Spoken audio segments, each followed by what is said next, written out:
संसद में Bihar voter list revision पर नॉनस्टॉप हंगामा मचा हुआ है। चुनाव आयोग को नोटिस जो चुनाव आयोग ने दिया उसके बाद तेजस्वी यादव ने अपनी चुप्पी तोड़ी।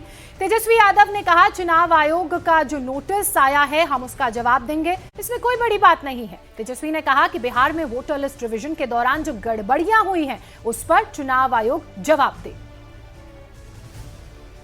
ये देखना जो है तो जवाब देगा, उसमें कौन सी बड़ी बात है।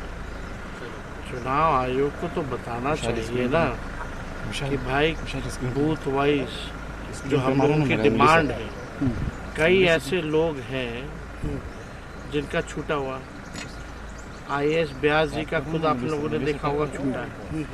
कई एक घर में ही जो है उसमें 50 लोगों को जो है नाम डाल दिया गया। तो कई ऐसी गड़बड़ियाँ चुनाव आयोग की है जो हमारे पास है, वो भी गड़बड़ियाँ जो हम चुनाव आयोग को भेजेंगे और कोर्ट में भी अपने पक्ष को रखेंगे। तो चुनाव आयोग के सामने गड़बड़ियों को तो रखेंगे, लेकिन जो गड़बड़ी उनके अपने घर में हुई है, उनके साथ हुई है, दो वोटर कार्ड उनके पास है, इसका जवाब तेजस्वी यादव को देना है चुनाव आयोग को। और इसका जवाब देने के लिए तेजस्वी यादव कह रहे हैं, लेकिन अब जो सरकार में नेता हैं वो हमलावर हो गए तेजस्वी यादव पर। चिराग पासवान ने कहा कि इसी मुद्दे पर तेजस्वी यादव पर वो लगातार पलटवार कर रहे हैं। तेजस्वी यादव पर चिराग पासवान ने कहा कि अगर तेजस्वी यादव के पास दो वोटर कार्ड मिलता है तो ये चिंता की बात है, क्योंकि Tejashwi Yadav voter list revision में फर्जीवाड़ा का आरोप लगा रही हैं और खुद उन पर डुप्लीकेसी का आरोप लग रहा है। इससे बड़ी चिंता की कोई बात नहीं हो सकती। की स्थिति बनाने का काम कौन कर रहा है? यही विपक्ष के लोग कर रहे हैं। बताइए, आप नेता प्रतिपक्ष हैं बिहार में और आप एक प्रेस वार्ता करते हैं और उसमें आप खुलासा करते हैं कि आपका नाम नहीं है, जबकि तुरंत चुनाव आयोग उसका खंडन करता है और वो पूरी सूची जारी करता है जिसमें उनका भी नाम मतदाता सूची में है। अब ऐसे में सवाल उठ रहे हैं कि क्या उनके पास 2 वोटर कार्ड है, क्या उनके पास 2 वोटर आईडी है? और अगर 2 वोटर आईडी है तो इसी प्रक्रिया को सुनिश्चित करने के लिए कि जो डुप्लीकेसी ऑफ द वोटर है वोटर लिस्ट में, उसको निकाला जाए। तो अगर नेता प्रतिपक्ष के पास ही 2 वोटर आईडी कार्ड है तो ये तो बहुत चिंता वाली बात है ना। और इसी चिंता को, जो कि चुनाव आयोग की भी रही है और जो कि विपक्ष की भी रही है, ताजुब मुझे तब होता है कि जिस प्रक्रिया पे आप सवाल उठा रहे हैं, जिस वोटर लिस्ट के ऊपर आप सवाल उठाते थे, डुप्लीकेसी ऑफ द वोट को लेकर ही आप सवाल उठाते थे, बट वो तो आप खुद ही कर रहे हैं। और अगर एक नेता प्रतिपक्ष के पास 2 वोटर आईडी हैं तो इससे बड़ी चिंता की बात और कोई हो नहीं सकती है। चुनावों से ठीक पहले बिहार में SIR के मुद्दे पर राजनीति हो रही है, तो वहीं खबरों में आगे बढ़ेंगे और अब बात करेंगे रील की सनक की। कैसे गुरुग्राम में रईसजादों ने दौलत के गुरूर में हाईवे जाम कर दिया, पुलिस 48 घंटे बाद भी खामोश है। रील की सनक, जाम कर दी सड़क।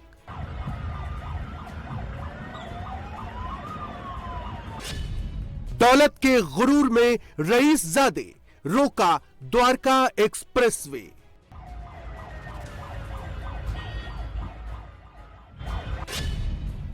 पंद्रह गाड़ियां खड़ी कर हुड़दंग, वीडियो हुआ वायरल।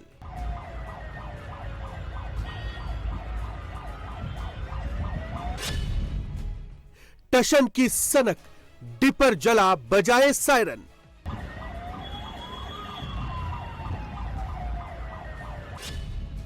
खुलेआम गुंडागर्दी, 48 घंटे, कार्रवाई कब?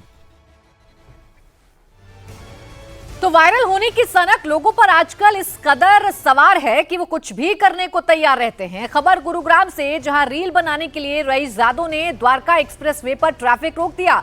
15 से ज्यादा लग्जरी गाड़ियों पर सवार रईसजादे हूटर बजाते रहे, सड़क पर हंगामा करते रहे। लंबा जाम लग गया, लेकिन पुलिस को इसकी भनक तक नहीं लगी। 48 घंटे बाद भी इन रईसजादों पर पुलिस ने कोई एक्शन नहीं लिया, कोई कार्रवाई नहीं की। बताया जा रहा है कि द्वारका एक्सप्रेसवे पर वीडियो बनाने के लिए करीब 15 लग्जरी गाड़ियों में 40 से ज्यादा युवक पहुंचे। युवकों ने शोभा सिटी के पास सड़क को पूरी तरह से बंद कर दिया। तेज आवाज में म्यूजिक और हॉर्न बजाते रहे। इससे लोगों को काफी परेशानी हुई, लेकिन रईसजादों की इस गुंडागर्दी से पुलिस अभी भी अनजान है। अब लोग कानून व्यवस्था पर सवाल खड़े कर रहे हैं। एक्सप्रेस वे पर रेलबाजी के वक्त पुलिस कहां थी? 48 घंटे बाद भी रईस जादो की गिरफ्तारी क्यों नहीं हो पाई है? क्या कानून का इकबाल खत्म हो गया है? एक्सप्रेस वे पर रईस जादो की गुंडागर्दी का जिम्मेदार कौन है? हूटर बजाती 15 गाड़ियां निकली तो कहीं भी चेकिंग क्यों नहीं हुई? आप ये तस्वीर देख लीजिए ना। तस्वीर पर बिना किसी डर के, बिना किसी खौफ के गाड़ियों को खड़ा करके बड़े इत्मीनान से हर एक एंगल से फोटो और तस्वीर निकाली जा रही हैं, वीडियो बनाई जा रही हैं। लेकिन इस वक्त पुलिस को कानो कान खबर नहीं होती है, पुलिस मौके पर नहीं पहुंचती है। सबसे बड़ी बात यह है कि तस्वीरें सामने हैं, फुटेज सामने है, लेकिन 48 घंटे बाद भी पुलिस के हाथ खाली है।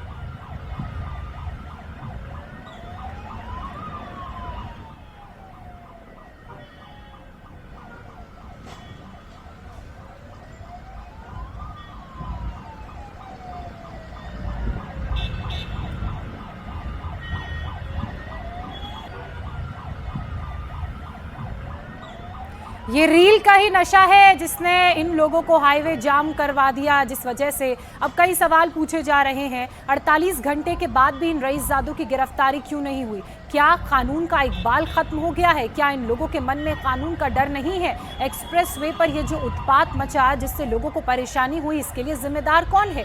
हूटर बजाती 15 गाड़ियां जिस रास्ते से होती हुई यहाँ पहुंची, इन गाड़ियों की चेकिंग क्यों नहीं की गई? एक्सप्रेस वे पर ये जो रीलबाज हैं, ये कहाँ से आए? जब ये थे इस तरह से हुड़दंग मचा रहे थे, रील बना रहे थे ट्रैफिक को रोककर, उस वक्त पुलिस कहाँ थी? लोगों ने तो वीडियो बना लिए, लेकिन पुलिस की जानकारी में ये बातें क्यों नहीं है? कोई ऐसा नहीं है कि एक्सप्रेसवे में भीड़ नहीं होती या इंपॉर्टेंट एक्सप्रेसवे ना हो या यहाँ से गाड़ियाँ ना गुजरती हों। अमूमन यहाँ बड़ी भीड़ रहती है, गाड़ियाँ काफ़ी गुजरती हैं, लेकिन उसके बाद भी पुलिस यहाँ से नदारद रही। और सवाल इस लिहाज से भी कि 48 घंटे बीत गए, उसके बाद भी पुलिस ने कोई एक्शन अब तक क्यों नहीं लिया?